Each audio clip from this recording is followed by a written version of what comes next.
नमस्कार दोस्तों, हमारी आज की कहानी है मेरे जीते जी न मकान बिकेगा और न ही गहनों का बंटवारा होगा। फिर सास ने लिया कुछ ऐसा निर्णय जिसे देख बेटे बहू हुए हैरान। माँ जी, इतनी जल्दी क्या है इन गहनों को बांटने की और घर का बंटवारे करने की? ये तो बाद में भी हो सकता है। रावी ने अपनी सासू माँ शारदा जी से कहा। शारदा जी 4 बच्चों की माँ थी, 3 बेटे और 1 बेटी। पति असमय ही साथ छोड़ गए। पति की प्राइवेट नौकरी थी। एक मकान बड़ी मुश्किल से बनाया था। पति के जाने के बाद बड़ी कठिनाइयों से बच्चों को पढ़ाया लिखाया। बच्चों की नौकरी लगते ही बच्चों की शादियां की। पहले दोनों बड़े बेटे की शादियां होते ही दोनों घर से अलग रहने लगे। दोनों बेटे बहू कोई जिम्मेदारी नहीं निभाते थे। बहन की शादी पर भी सिर्फ नाम के लिए आए। शारदा जी के पास संपत्ति के नाम पर 2 कमरे का एक मकान और गहने के नाम पर 2 चूड़ियां और 1 चेन और थोड़ी बहुत जमीन जायदाद थी।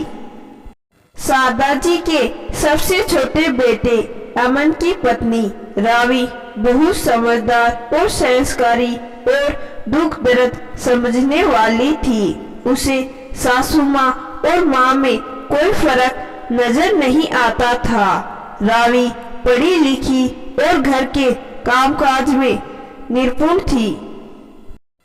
अमन की शादी के कुछ समय बाद ही दोनों बड़े भाई बोले, माँ, हमें विदेश में बहुत अच्छी नौकरी मिल गई है और अब हम वहीं बसना चाहते हैं।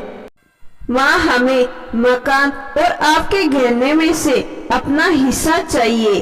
अब हम कभी भारत नहीं आएंगे। शारदा जी सरल हृदय की स्वामिनी पहले तो बेटों के विदेश जाने की बात सुनकर भावुक हो उठी और फिर खुशी खुशी हिस्से देने को तैयार हो गई और बोली, मैं जल्द ही मकान बेचकर 3 हिस्से कर दूंगी और जो गहने मेरे पास है तीनों बेटों को दे दूंगी। दोनों बेटे चले गए तो रावी बोली, माँ जी, इतनी जल्दी मत कीजिए। ये घर आपका है और आपके बुढ़ापे का सहारा है।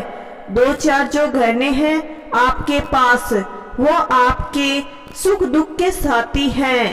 आपको दीदी रावी की ननद से भी रिश्ता निभाना है।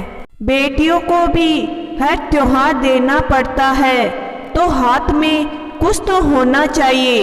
अगर आपके बेटा बहू आपको न भी पूछे तो आप किसी की मोहताज नहीं रहोगी। आपके तीनों बेटे अच्छा कमाते हैं, उन्हें कोई कमी नहीं, इसलिए आपको दीदी को भी हिस्सा देना चाहिए। शारदा जी बोली, वो दोनों तो अब विदेश जा रहे हैं, कभी वापस नहीं आएंगे, इसलिए अभी उनका हिस्सा दे देना चाहिए। रावी बोली, माँ जी, अगर आप अभी हिस्सा नहीं देगी तो हिस्से के लालच में आपके बेटे बहू आपसे मिलने भी आते रहेंगे, क्योंकि वो अपना हिस्सा तो छोड़ने से रहे।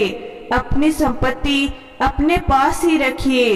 अगर आपने अभी हिस्से कर दिए तो आपका बुढ़ापा खराब हो जाएगा, क्योंकि मैं तो अपनी भी गारंटी नहीं देती, जाने कब मेरा मन बदल जाए। इसलिए अपने लिए बचा कर रखिए और अपने हाथ में रखिए। शायद जायदाद के लालच में ही बच्चे आपसे मिलते रहे, जब वक्त आएगा तो हिस्से हो जाएंगे। शारदा जी बोली, शायद तू ठीक कहती है। जो बेटे बहू अभी मुझे और अपनी बहन को नहीं पूछते, हिस्सा लेने के बाद क्या पूछेंगे।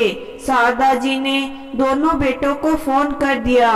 मेरे जीते जी न मकान बिकेगा और न ही गहनों का बंटवारा होगा, और 3 नहीं 4 हिस्से होंगे।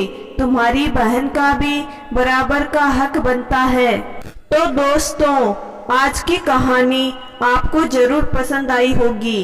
कहानी पसंद आई है तो कहानी को लाइक और चैनल को जरूर सब्सक्राइब करिएगा। धन्यवाद।